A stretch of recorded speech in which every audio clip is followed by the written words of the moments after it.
Welcome to the Hudson Area Library's open house ceremony.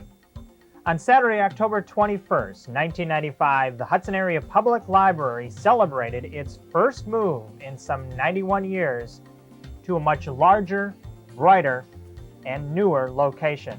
It's located at 911 4th Street, right here in historical downtown Hudson. The new location will provide for more space and will allow the library to expand in the future, especially in the area of computers. Some of the highlights and services of the new library include a completely handicapped accessible building, new tables, chairs, and carpeting, a custom circulation desk, spacious workspace for the staff, and increased public seating from 38 to 60. The library also has a large, separate storytime telling room, new wiring for future computer needs, a new children's library on the same floor, new shelving with 54% more space. The library overall is 88% larger than the old one. The library also has a new barcoding checkout system, which will make it even quicker and faster for you to check out those books. The library is also comfortably heated and air conditioned with central heating and air conditioning.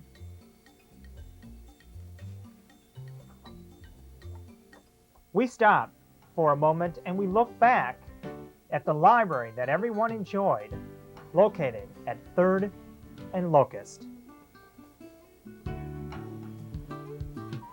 Through the vision and hard work of three men, George D. Klein, editor of the True Republican newspaper, lumberman William H. Phipps, and James A. Andrews, bookkeeper and city surveyor, the first Hudson Public Library opened its doors to the community on July 4th, 1904. With the support of the city, Mr. Phipps traveled to New York with a proposal for Mr. Andrew Carnegie, a renowned library philanthropist. Carnegie donated $12,000 to build a library with the stipulation that the city provide a site and $1,200 in annual support. Donations of $1,600 paid for the land at the corner of 3rd and Locust Streets. And on opening day, the library had a collection of nearly 3,000 books and magazines donated from groups such as the Ladies' Library Association, Young Men's Christian Association, and the Town Firemen. Plays were produced on the small basement stage, and the St. Croix County Historical Society made its home there until 1965. Throughout 91 years of service, the library building remained nearly unchanged, with only minor remodeling completed in 1972. During that time, however, the population in the area increased from 3,270 to 20,000, and the book collection has increased more than tenfold, from 3,000 to more than 37,000 volumes.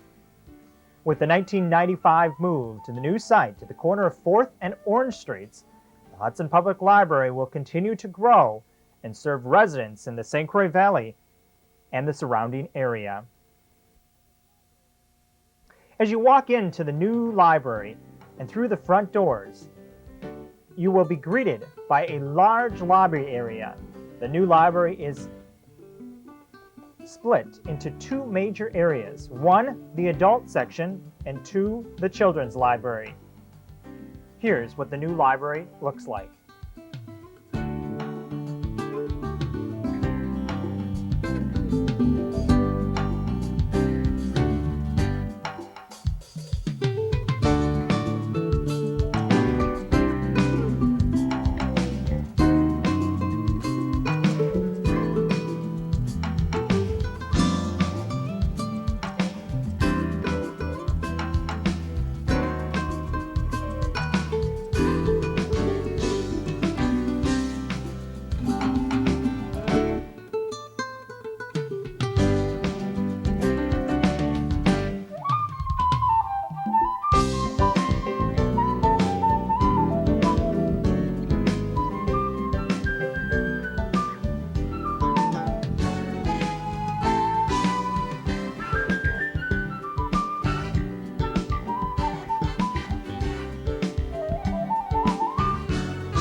Hudson Mayor Jack Barreau and librarian Kathy Norton spoke at the open house ceremony, thanking everyone who took part in making the move such a success.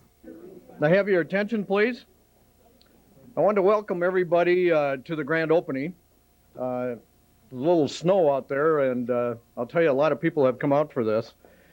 Grand opening is really an appropriate word, but I think a thank you opening is much more appropriate. And I want to thank the City Council and the citizens of Hudson and the Library Board for allowing us to invest in this building. We have about a $256,000 budget, which is about 4% of the total city budget as it relates to the library. Now, we paid $300,000 for this particular building with 34,000 square feet in the building, or $8.80 a square foot. If we had to build this particular building from start at only $80 a square foot, this building would be worth $2,720,000. So we think we got a pretty good deal.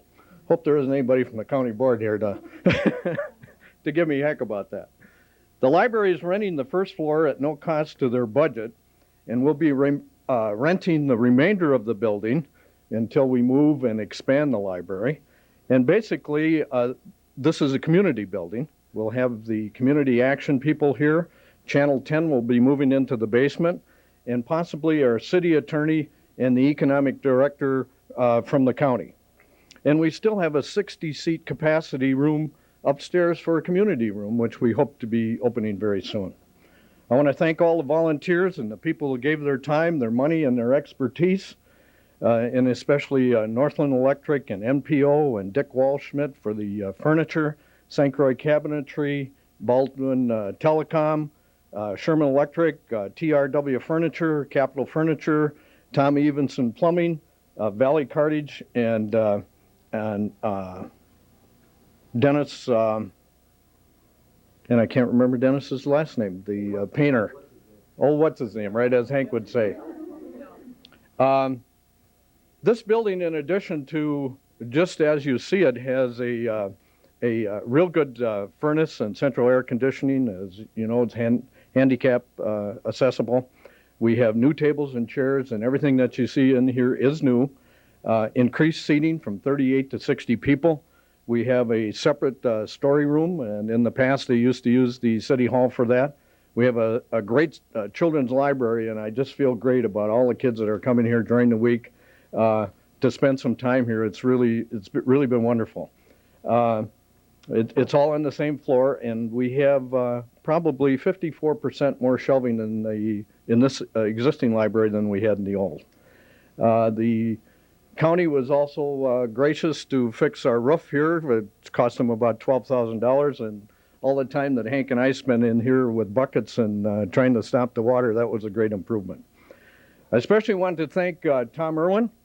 I can't count the hours he spent as a volunteer contractor and carpenter.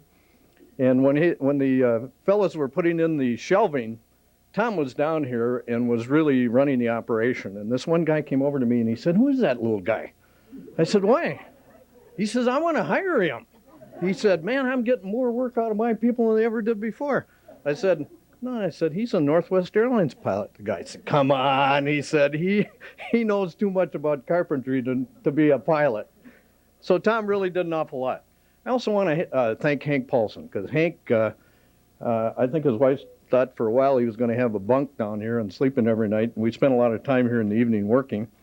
But his crew, and I especially want to acknowledge Tom Zulli and Larry Roll and Steve Adams and Chuck Perlock and Jerry Wilk and Doug Sealander and Bill Schomer and Mark Lotney. When we first moved into this building, we start tearing out walls and looking at different remodeling, and these guys actually did all of that preliminary work. They saved us a lot of money, a lot of time, and it basically started us off on what I'd say doing a great job. I want to thank Sally Friedlander and Kathy Hogan for the volunteers. We moved, Kathy, about 60,000 books out of, not that many, well, give me a better one. Probably around 40,000. The politicians always exaggerate. That's close enough. But anyway, we did have about 80 volunteers. They were all down there. They worked real hard, and we did it in about a day and a half. And as you can see, I think this is just a marvelous place for a library, and I want to thank everybody that was involved. And now I guess, Kathy, you're on next to say a few words. If I missed anybody, I apologize, and I want to thank everybody that's involved. I think it's just a great. No, this has been a huge undertaking. It's been a big project, and it's involved a lot of people. Going back to the building preparation, again, the mayor was involved in that, and Hank and his crew, and also Tom and his friends, the friends that he could corral in to help him.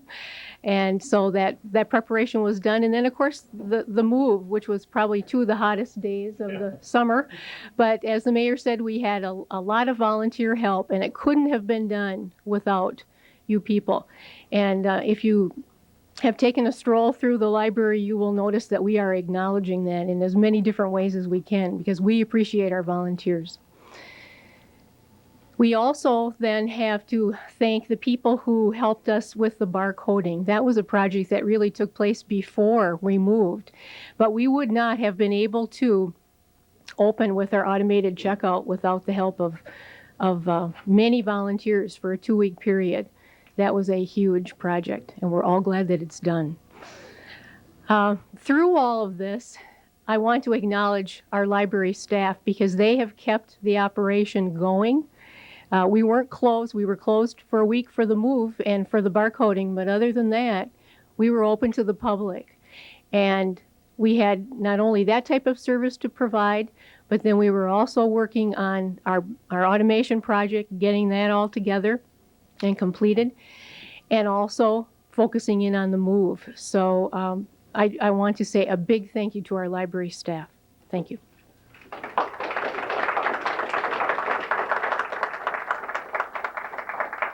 Henry, you're on. Oh, thank you. I can't remember, Mr. Mayor, if you mentioned Jerry Gilbert.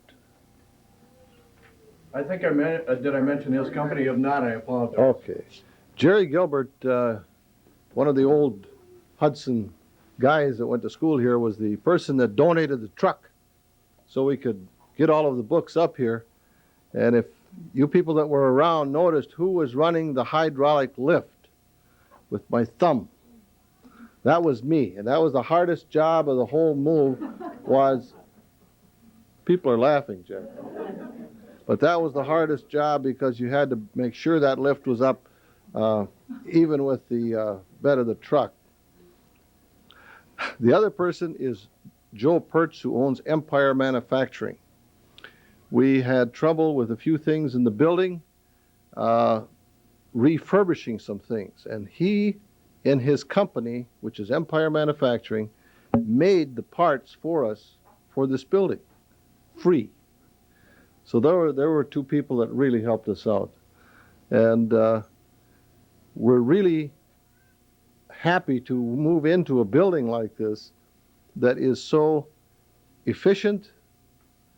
All we had to do is do a few little tweaks in the building, and everything is running just perfectly here. This boiler is a 2,400,000 BTU boiler. The air conditioner is a large air conditioner. It's 54 ton. All of that stuff was operating, and we got it going well. So we're really, really happy with this beautiful library. Thank you.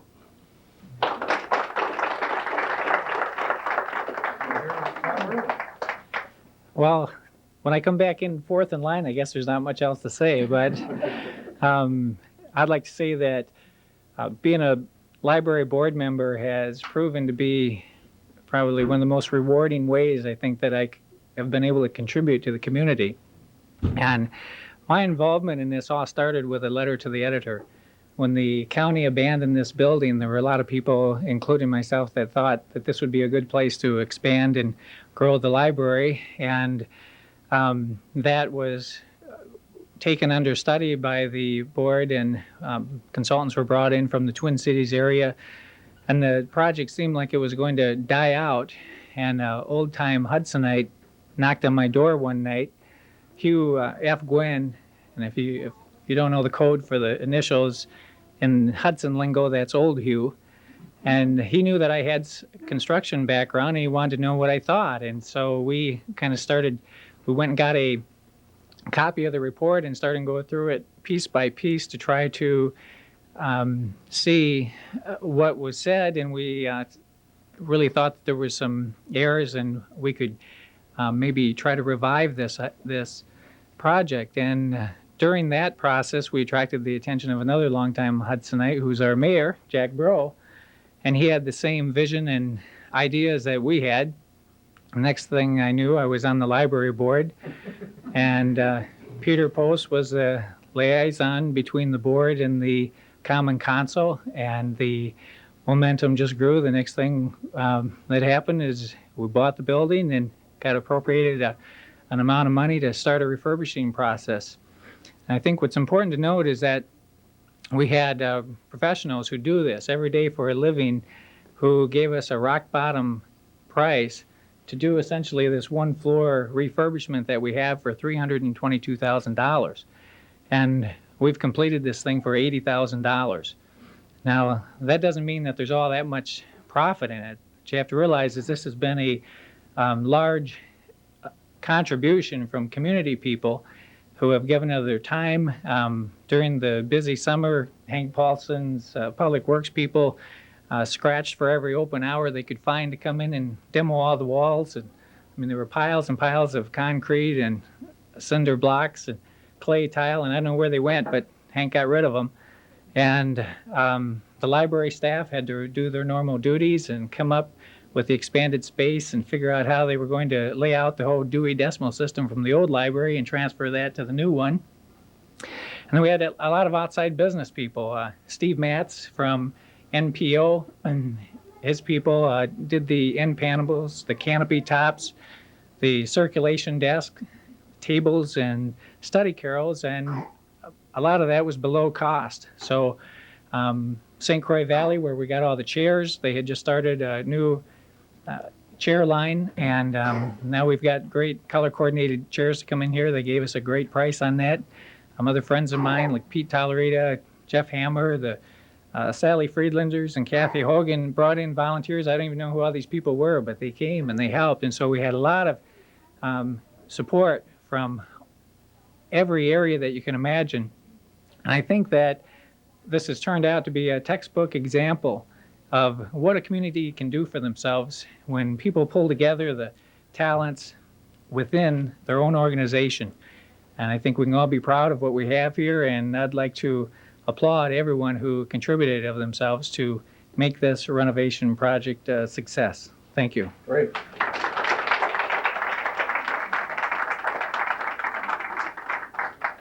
Anybody here from the council want to say a few words? Really appreciate it. To the 5th District, we're thrilled.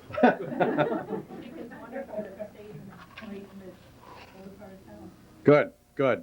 I did want to mention to our television audience that this is a Hudson Area Library and always has been. But it's kind of interesting if you look at our customer service area, 38% of the people that use this library are from Hudson. 17% of the people who use this library are from North Hudson.